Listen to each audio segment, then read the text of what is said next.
Hi there, everyone. My name is Christian Eschbach, and welcome to another episode of my album reviews.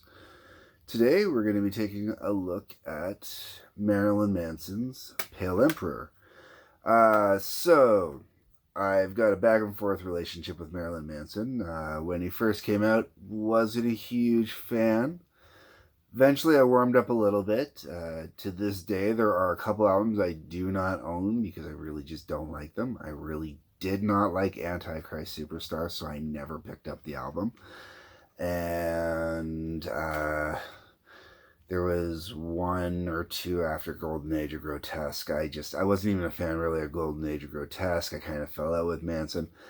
Then the John Wick movie came out, and that wonderful song that plays throughout the background the entire time. I'm like, oh, this is new Manson. And then, I go and check it out, and I hear the whole song on YouTube, and I use YouTube as my radio to check out new stuff a lot. So I go in there and I listen to that one, and then I listen to one or two other songs from this, and I'm like, oh, this is a really, really cool sounding album based off the singles. So I go and I pick up Pale Emperor, and it reignited my passion for Manson again.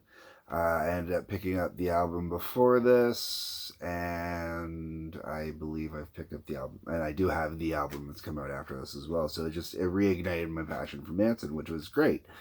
Reason why is this is grown up Manson. This is mature Manson. Don't let the album cover fool you. The album cover is kind of, I want to say it gives it kind of a loungy sort of look. This album's not loungy. Definitely don't. It's got a deep underlying kind of blues core to the album the whole way through. It's really cool because I've also heard acoustic renditions of most of this album. I don't want to say they're the demo versions. I don't know if they're official acoustic versions or not, but because I've heard the acoustic versions, I've heard this, you can hear it is really just kind of it's a bluesy album. It's a grown up album. This is not an album necessarily for the teenagers to me. This is definitely for his mature audience. This is for me. This is, I was the kids that he was appealing to in the day, and we've all grown up, and this is where we're at now, I think, and this is what this album is. So let's get into the tracks here. First song, Killing Strangers.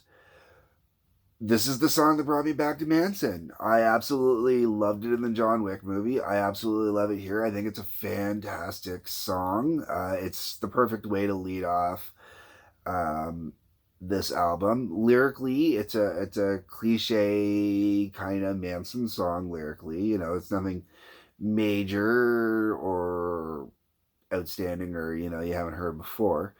But it's a grown-up version of it. It's him taking a more adult approach musically, I find. The sound to me is just more adult musically.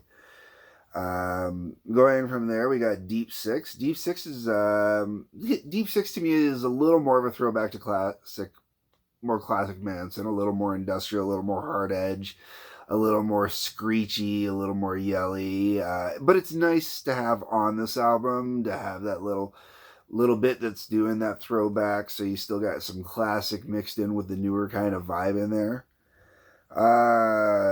Third Day of a 7-Day Binge. This is one of the other songs I had seen as a single, and I listened to and made me go, ooh, this is nice. This is really, really nice. And that's how I feel about the song, Manson, there's two sets of rules, I think, when it comes to rock songs, when it comes to good rock music, okay? There's the one side, you got the normal rules, which is drug, sex, rock and roll, all right? Drug, sex, rock and roll makes up all the great music, okay? For the most part. I mean, obviously there's some exceptions, right? But at the core of it, drug, sex, rock and roll, that is all the great rock and roll music. If you go to the other side of it, which Alice Cooper states, for the shock rock side, it's death, sex, and money. Now, if you take all of those put together, this is what helps comprise this album. The only thing that this album doesn't honestly glorify is the rock and roll part of it. So, but this album does do the death, it does do the sex, it does the money, it does the drugs, and that it's, the third day of a 7-day binge, that's the Manson drug part right there, like that's once again in its own way harkening back to the old style Manson, Diary of a Dope Fiend, stuff like that, right? So great song. It really is. I love just the crunch to it, the gravelly kind of step on it sound. It just it's good tune. All right, from there, the Mephistopheles of Los Angeles. Ooh, okay. I got a personal love affair with this song because I actually perform this song at karaoke. I don't necessarily perform it well, but I perform this song at karaoke. I absolutely love this song.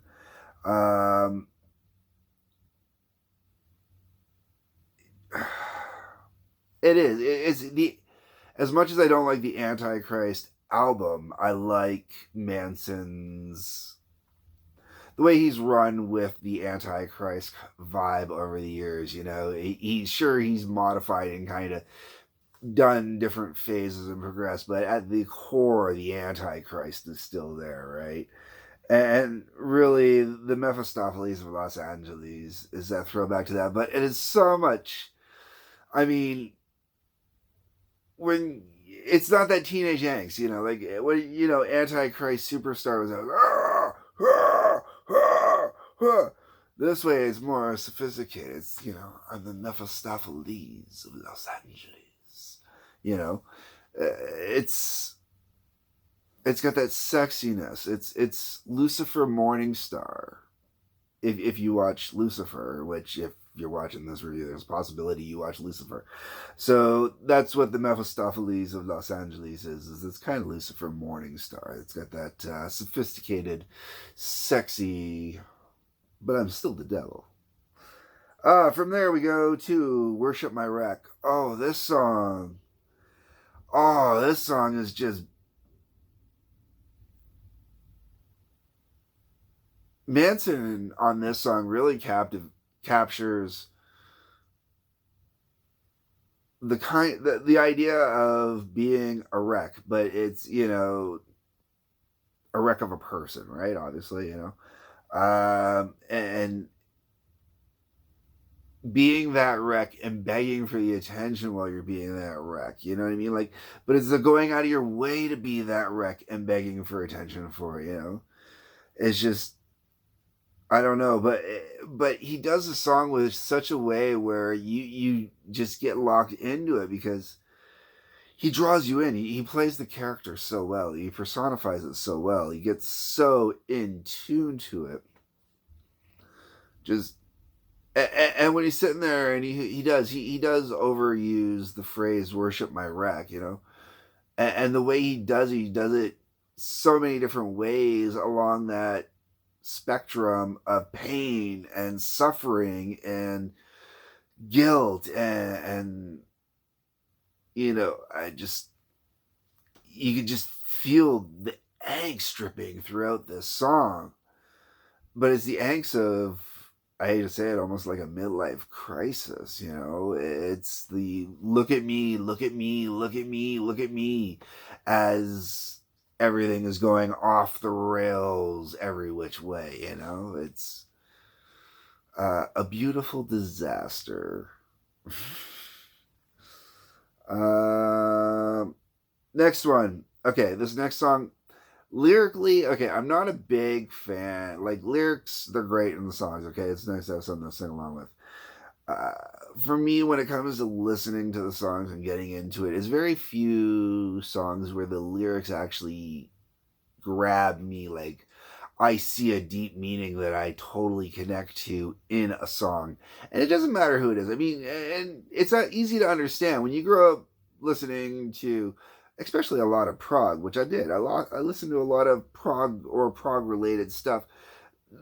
there's not a deep meaning necessarily in those songs. There's just a great story, right? So to me, it's not necessarily about looking for the meaning. Sometimes you want to hear a good story. Well, in this particular case, lyrics where I go, oh crap, this totally makes sense, and this speaks a lot about everything. And it's just even this one line, which is the title of the song as well, but slave only dreams to be king. And it's so true. The full line that makes it up is slave doesn't dream to be free, slave only dreams to be king. And it is so true if you think about it. Without trying to get too political, if you think of the lower class, we don't think about just being free and just having a piece of land to be our own and just have just our own little space in the world that is ours where we're free to do what we want. No, we want to rule it. We want to have the power. We want to take control. We want to go out there. We want to have it by the balls.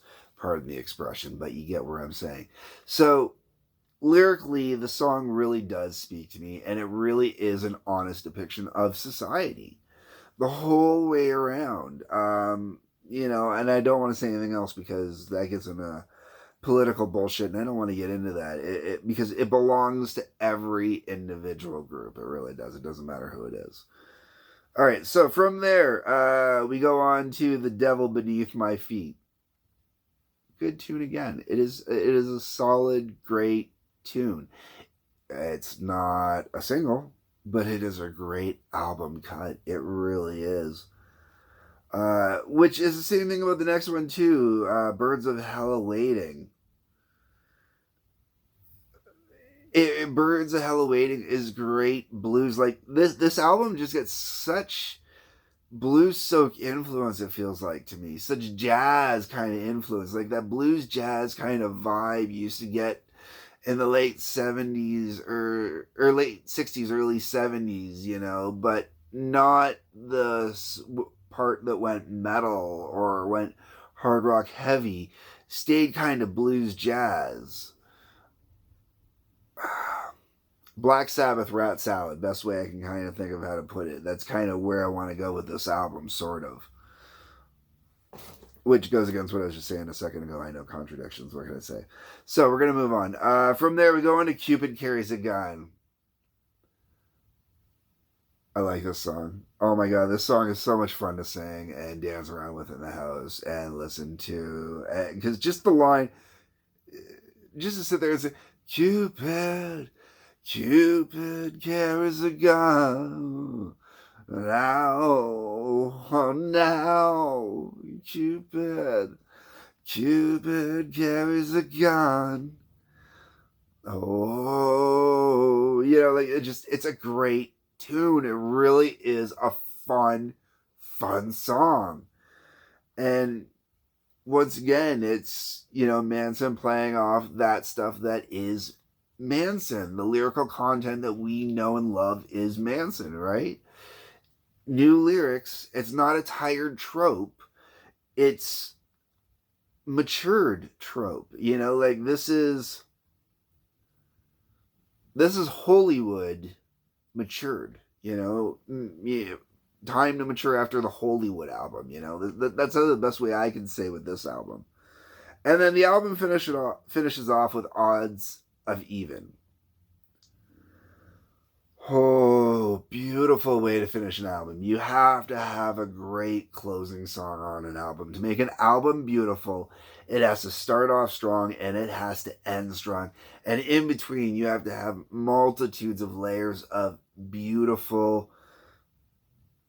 album cuts. Not every song has to be a hit single. You have to have solid album cuts. You have to make me want to buy this album. Well, to me, Odds of Even, it has that ending. It's what completes this album. It's what makes this album fantastic. It really, truly is. This is the best album I think that Manson did after Hollywood. Might be my favorite Manson album. And Odds of Even, it's it is a heartbreaking song almost, and it really grabs at you, tears at you, and it pulls at you, and it sucks your soul, I think, to complete this album. So, folks, really, if you've never, ever, ever listened to Manson, okay, might be a cool album to start with. If you've always avoided Manson because you've always thought that Manson was too aggressive or too harsh or too this is a great album. If you are a classic Manson fan, seriously, this is, if you're like me and you've grown up with Manson, okay. I mean, even my kids grew up with Manson, so you know, like for them, when this album came out, it was a thing for them to go, ooh, new Manson, let's hear how it sounds and listen to it and go, ooh, this is good, or you know, blah blah blah blah blah. It's fantastic. It really is. I can't speak highly enough of this album. This is, every band has that album they release like 10, 15 years into their career where it's just a spectacular album and it reignites them and brings them back to the forefront and makes them a real name again. Ozzy had it with No More Tears. Alice Cooper had it, I reluctantly will admit, with the Trash album. Pale Emperor is what Marilyn Manson did it with, and I'm not sure if you just heard the fan kick on in the background there because temperature's dropping in my room a little bit, so I'm going to call it a wrap there. If you enjoy this video, if you've enjoyed my other videos, if you'd like to get notifications when videos come out, hit the subscribe button. Please feel free to leave a comment. I'd love to read your views on this. Hit the like button. Otherwise, I do love you all. Peace and take care.